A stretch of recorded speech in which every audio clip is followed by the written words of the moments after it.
जय श्री कृष्णा, राधे राधे। आज मैं आपके लिए बड़ मावस की कथा या वट सावित्री व्रत की कथा लेकर आई हूँ।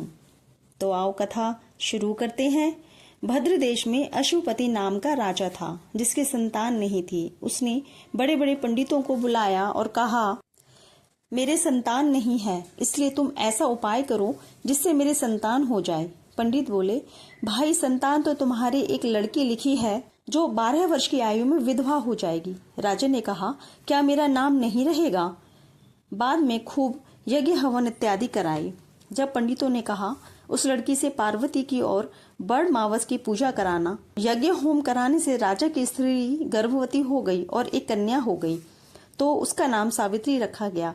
तब पंडितों ने उसकी जन्म पत्री देकर कहा कि जिस दिन यह कन्या 12 वर्ष की होगी, उस दिन इसका विधवा होने का योग है, इसलिए इससे पार्वती जी और बड़ सायत अमावस की पूजा कराना। जब सावित्री बड़ी हुई तो उसका विवाह सत्यवान के साथ कर दिया गया।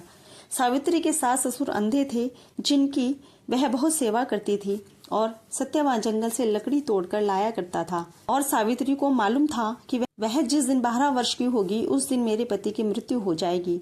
जिस दिन वह 12 वर्ष की हुई, उस दिन वह अपने पति से हाथ जोड़कर बोली, आज मैं भी आपके साथ चलूंगी। तब सत्यवान बोला, तू मेरे साथ चलेगी तो मेरे अंधे माता पिता की सेवा कौन करेगा? सत्यवान ने कहा, अगर वह कहेंगे तो मैं तुझे ले चलूंगा। फिर वह अपने सास ससुर के पास गई और जाकर बोली, तुम कहो तो आज मैं जंगल देखने चली जाऊं। जब वह बोले, बहुत अच्छी बात है, चली जाओ। जंगल में जाकर सावित्री तो लकड़ी तोड़ने लगी और सत्यवान पेड़ की छाया में सो गया। उस पेड़ में सांप रहा करता था, जिसने उसको डस लिया। वह अपने पति को गोदी में लेकर रोने लगी तो महादेव और पार्वती जी वहां से जा रहे थे। उसने उनके पैर पकड़ लिए और बोली, मेरे पति को जिंदा कर दो। जब वह बोले कि आज बड़ मावस है, जिसकी तू पूजा करेगी तो तेरा पति जिंदा हो जाएगा। फिर वह खूब प्रेम से बड़ की पूजा करने लगी। बड़ के पत्तों का गहना बनाकर पहना, जो हीरे मोती के से हो गए। इतने में धर्मराज का दूत आ गया और उसके पति को ले जाने लगा, तो उसने उसके पैर पकड़ लिए। तब धर्मराज बोला कि तू वरदान मांग।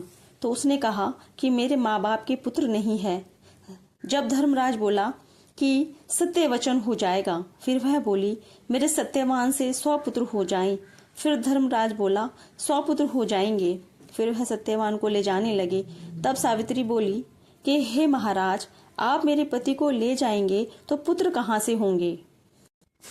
फिर धर्मराज ने कहा, हे सती, तेरा सुहाग तो नहीं था, परंतु बड़ मावस करने से और पार्वती जी की पूजा करने से तेरा पति जीवित हो जाएगा। और सारे में ढिंडोरा पिटवा दिया कि कहते सुनते जेठ की अमावस आएगी, जब बड़ की पूजा करना और बड़ के पत्तों का गहना बनाकर पहनना, बायना निकालना। हे महाराज, जैसे बड़ सायत अमावस ने सावित्री को सुहाग दिया, उसी प्रकार सबको दियो। जो भी इस कहानी को कहता सुनता है, उसकी सब मनोकामनाएं पूर्ण होती हैं। इस प्रकार से वट सावित्री व्रत की कथा समाप्त होती है। जय श्री कृष्णा, राधे राधे।